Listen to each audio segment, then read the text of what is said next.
मगन मन होली में। आदाब नाज़रीन, होली के इस रंगीन माहौल और मस्ती भरे मौसम में आप सबका इस्तकबाल है। नाज़रीन, होली कई तरह की होती है। रंगों की होली, फूलों की होली, लठमार होली, गीली होली, सूखी होली, पहाड़ की होली। ये त्यौहार चाहे जैसे मनाया जाए, लेकिन माहौल में मस्ती और रंग ज़रूर होते हैं। होली के बारे में मुसन्निफ़ों, शायरों और कवियों ने बहुत कुछ लिखा है। कुछ शायरों ने तो होली को अपने ही एक अलग अंदाज में पेश किया है। मुहैया सब है अब असबाबे होली, मुहैया सब है अब असबाबे होली, उठो यारो भरो रंगों से झोली। आइए शायर के इस अलग अंदाज को देखते हैं और सुनते हैं कि इस अंदाज में शायर ने होली को किस तरह बयान किया है।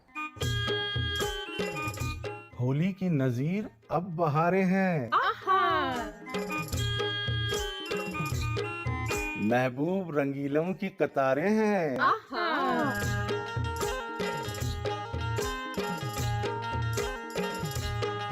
कपड़ों पे जमी रंग की धारें हैं।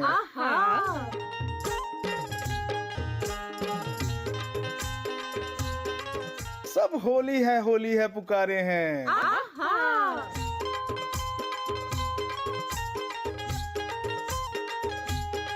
क्या ऐश है, क्या रंग है, क्या ढंग जमी पर, होली ने मचाया है अजब रंग जमी पर। आहा, इस मस्ती भरी शायरी के बाद आइए होली के बारे में मजीद जान लेते हैं। और इस पर मालूमात हासिल करने के लिए समरीन जा पहुंची है इस्कॉन टेम्पल।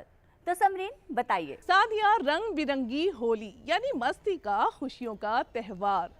कोई भी मजहब हो, कोई भी संप्रदाय हो, किसी भी तबके का इंसान हो, होली को बड़े ही जोशो खरोश और उल्लास के साथ मनाता है।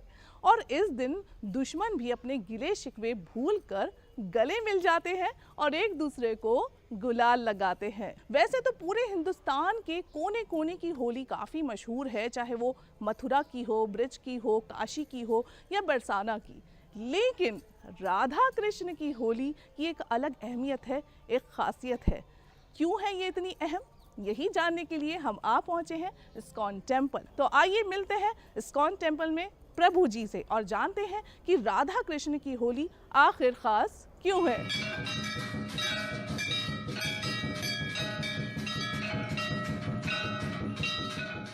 प्रणाम प्रभु जी। प्रणाम। सबसे पहले तो आपको होली की ढेर सारी शुभकामनाएं। आपको बधाई हो। प्रभु जी, सबसे पहले हम आपसे ये जानना चाहेंगे, वैसे तो हिंदुस्तान के कोने कोने की होली काफ़ी मशहूर होती है और बड़े ही जोशो खरोश के साथ मनाई जाती है, लेकिन राधा कृष्ण की होली को काफ़ी ख़ास समझा जाता है, तो ऐसा क्यों है? ये उत्सवों का देश है और भगवान श्री कृष्ण और राधा के बिना कोई उत्सव का आनंद ही कहाँ होता है। अब विशेषकर होली जैसा उत्सव है ना, जो कि मथुरा की होली, वृंदावन की होली, नंदगांव बरसाने की होली, एक जो कि राधा कृष्ण से सीधा जुड़ा हुआ है। तो सारे आनंद और खुशियों के जो आगार हैं वो भगवान श्री कृष्ण हैं और श्रीमती राधा रानी हैं। तो हर उत्सव के उत्स तो कृष्ण ही हैं। तो इसीलिए जब ये होली का पर्व आता है तो नंदगांव के छोरे और बरसाने की छोरियाँ मिल करके और अबीर, गुलाल और रंगों से, सोने की पिचकारी से भगवान खुद राधा रानी और कृष्ण ये होली का खेल खेलते थे। और विशेषकर तो बरसाने में गोप और गोपियों के बीच में, राधा और कृष्ण के बीच में जो होली, लठमार होली, बहुत ही मशहूर है। दूर दूर से लोग बरसाना जा कर के, वृंदावन जा कर के, नंदगांव जा कर के, मथुरा जा कर के इस होली का आनंद लेते हैं। और निश्चित रूप से ये जो त्यौहार है होली का, रंगों का त्यौहार और उमंग का त्यौहार है। और यहाँ पे तो लड्डू मार होली भी खेलते हैं। अब धीरे धीरे होली के कई प्रारूप बनते जा रहे हैं। होली में सब एक दूसरे से प्रेम से रंग मिलते हैं, कोई भेदभाव नहीं रखते और सबके साथ बच्चे, बड़े, बूढ़े, बच्चे, जवान सब मिल करके